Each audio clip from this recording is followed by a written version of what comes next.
Naquele tempo, alguns fariseus, portanto já não são muitos, são alguns, aproximaram-se de Jesus e perguntaram. Podia ter 2 pontos e continuava o texto, né? Não. E perguntaram, vírgula, para o tentar. É permitido ao homem despedir sua esposa por qualquer motivo? Por qualquer motivo? Pergunta deles. Quase que se diria, Nosso Senhor, por que perguntas, fariseus? Vocês não são os grandes inteligentes da humanidade? Por que pergunta para mim?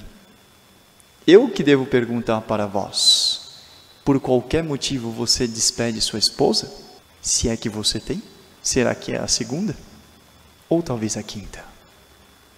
Talvez o fariseu nessa hora já ficava calado como ficou, só que Nosso Senhor teria sido tão incisivo que a história deixaria de conhecer o que conhece agora.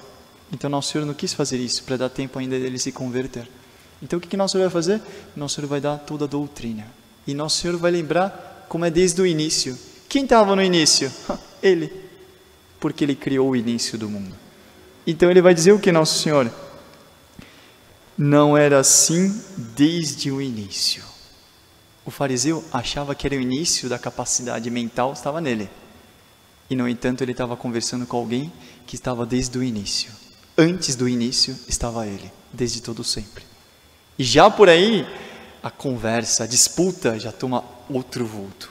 E o fariseu começa a se sentir pequeno e por se sentir esmagado, mas com bondade para poder levá-lo, ele já começa a ficar com ódio. Porque é certo, se ele tivesse se convertido, já aqui os fariseus teriam tomado outro rumo na história. Se tomaram um rumo diferente de Nosso Senhor, é porque não aceitaram o que Nosso Senhor veio falando. Por quê? Porque no fundo Nosso Senhor tocou no problema de consciência que aqueles fariseus tinham, que era o problema de despedir a mulher por qualquer coisa. Mas é qualquer coisa, é preciso entender, hein? Qualquer coisa mesmo. Tinham várias escolas a respeito da lei mosaica sobre o matrimônio. Para terem ideia, tinham rabinos que definiam como doutrina certa que se alguém casasse com uma mulher e um dia, numa refeição, a mulher por acaso queimasse a refeição, um arroz, sei lá o costume, comidas que os judeus têm, queimasse, ele podia fazer uma certidão de divórcio, ou seja, não presta, vai embora, porque queimou. Isso é uma das escolas. Então nós tínhamos as escolas laxistas e as rigoristas. E Nosso Senhor não se encaixa em nenhuma das duas. Nosso Senhor dá o que é desde o princípio. Deus criou o homem e a mulher. E nunca lestes que o Criador desde o início fez o homem e a mulher, por isso o homem deixará pai e mãe e se unirá à sua mulher. E os dois não serão duas carnes, mas uma carne só.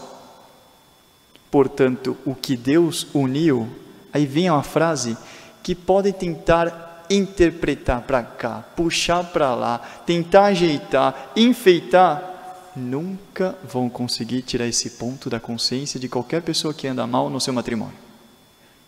O que Deus uniu, o homem não separe. Não adianta. O que Deus une está unido para sempre. Ah, mas houve alguma coisa assim numa... Bom, aí existe um tribunal eclesiástico para analisar. Mas seu desejo deve ser o quê? Eu quero casar? Quero. Ela quer casar? Quer. Os dois se conhecem? Sim. Vamos nos casar? Sim. São duas respostas de dois maduros. Portanto, se ao longo do tempo, ou é uma espécie de, não sabia com quem estava casando, você é uma imatura ou ele é um imaturo. Você é um irresponsável ou ela é uma irresponsável. Porque se houve tanto tempo para se conhecer, e acontece agora, acaba o amor, acaba o matrimônio? Não, não é bem assim. Eu não estou dando valor a quem criou o matrimônio, que é Deus. E muitos problemas matrimoniais, claro, não estamos falando em gênero, existem casuísticas milhares. Para vocês terem ideia, quando você vai estudar matrimônio, os livrozinhos sobre os outros sacramentos são pequenos assim. Então, batismo, eucaristia, confirmação. Quando você vai estudar matrimônio, é assim o livro. E para dizer, ainda assim, hein? Sem contar os comentaristas. Por quê? porque trata-se de um sacramento onde dois estão se relacionando durante anos, no entanto são dois concebidos no pecado original. E aquela história da alma gêmea, às vezes acontece, encontra um homem, uma mulher, noivos, que um tem um colar com a metade de uma lua e outro tem outra, já viram isso? É super comum acontecer. E as duas se encaixam. Nossa, aí está o amor. Dá vontade de dizer, você acredita nisso? Vai, diz com toda a franqueza. Não, padre, sabe que depois de 2 anos, a gente percebe que forçou ali. Que não encaixa tão bem não, mas é mais ou menos assim. Então, essa história de encontrar alma gêmea, se na natureza não tem um grão de areia igual ao outro, imagina se no mundo dos homens, nosso, na humanidade, vai encontrar uma alma gêmea de outra. Se 2 gêmeos não são iguais, imagina se eu vou encontrar a pessoa dos meus sonhos, a Cinderela ou o príncipe encantado. Não existe. Nós casamos com pessoas que mudam, pessoas que são passíveis de uma grande decadência ou de um grande brilho de conversão, de santidade. E cabe a quem tem a missão dada por Deus de casar, ver o quê? A grandeza do matrimônio. Qual é a grandeza do matrimônio? Eu, desde toda a eternidade, Deus me quis que eu tivesse uma esposa. A minha vocação específica é essa. Encontrei uma pessoa que eu percebo que a pessoa é séria. Percebo que é ela, aquela que a providência quer que eu case. Analisei bem, julguei bem, vou dar o meu plat. Quero consentimento pleno. Sei que ela sempre vai ser assim? Não. O tempo vai tirar dela muitas coisas. A primeira é a beleza. É verdade. Ai, padre, mas eu casei e nossa, ela era tão bela, só que agora, sabe? Você casou com a beleza dela ou você casou com a pessoa? Não, mas ajuda a beleza, né? Sim, mas você casou com a pessoa, não é? É verdade, com a pessoa. Então, será que ela não pode dizer o mesmo do seu? Nossa, eu casei com um homem que tinha muito cabelo. E curiosamente agora não tem mais. Por causa disso eu vou me separar dele? Não. Por quê? Eu casei diante de alguém muito sério, muito alto. Quem é esse alguém? Deus. Porque é diante de um ministro que eu casei, que representa o próprio Deus. Eu que falo aqui, eu falo como aquele que diz aqui no final do Evangelho. Outros ainda se fizeram incapazes disso por causa do reino dos céus. Eu me fiz incapaz disso, matrimônio, por causa do reino dos céus. Mas quem se casa não são incapazes do reino dos céus. É uma via para alcançar o reino dos céus. Portanto, o padre que fala, as famílias que me ouvem ou me veem pelos meios de comunicação, são vias santíssimas. Cabe ver sempre a grandeza da missão própria. Mas para entender a grandeza da missão própria, eu preciso ter uma visão amorosa. Eu preciso saber que o amor precisa ser não um amor carnal, humano, mas sobrenatural. E é por isso que a liturgia vai tratar sobre o amor. Que não é que quando acaba o amor, acabou tudo. Acabou o matrimônio. Não, pera um pouquinho. Primeira leitura. Deus está dizendo para Ezequiel, olha como eu tratei Jerusalém. E conta toda a peripécia daquela personagem, digamos assim. Jerusalém, desde o berço. Chega um momento que parece que vai dar grande coisa. E dá uma grande decadência. Cai horrorosamente. O que diz no final? Vamos pegar aqui direitinho para depois dizer que o padre está inventando. Eu, porém, me lembrarei de minha aliança contigo quando ainda eras jovem, e vou estabelecer contigo uma aliança eterna. Deus vê o pecador cair. Melhor, Deus vê a pessoa progredir. Deus se encanta, ama. Vê o pecador cair. Continua amando para que ele deixe o pecado e se reconstitua, se restaure. A pessoa cresce. Cai de novo. Deus continua olhando. Vai, por favor, eu lhe amo. Eu lhe dei tanto. Vamos. A pessoa se ergue. Chega um momento que alguém diria, não mereço mais amor. Quem vai dizer isso? Por que você vai dizer isso de si mesmo? Ah, não, eu não mereço mais ser amado por Deus. Ei, você não é Deus? Você não tem uma visão perfeita das coisas. Você não tem um amor perfeito das coisas. Deus tem. Deixe-se amar. E Deus sempre está me amando, sempre está atrás de mim. Ele é um santo perseguidor. Ele é o perseguidor da minha salvação. Tá bem? Se Deus age assim, por que eu vou dizer que vou despedir a minha esposa porque acabou o amor? Acabou tudo. Que tipo de parâmetro de amor você tem?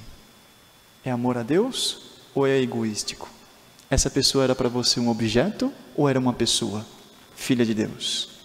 E por isso que nós hoje temos como modelo disso, de amor ao próximo, de amor a Deus, São Maximiliano Kolbe, que foi um santo, um mártir do século XX, foi canonizado por São João Paulo II, que foi um santo, o nome dele era Raimundo Kolbe, e depois se tornou franciscano, e tomou o nome de Maximiliano Kolbe.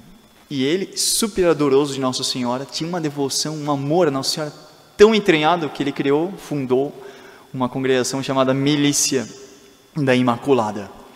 Só que pouco tempo depois ele teve que voltar para a Polônia, que ele era polonês, para fazer apostolado e formação, e foi preso, porque nessa época já estava em jogo a Segunda Guerra Mundial.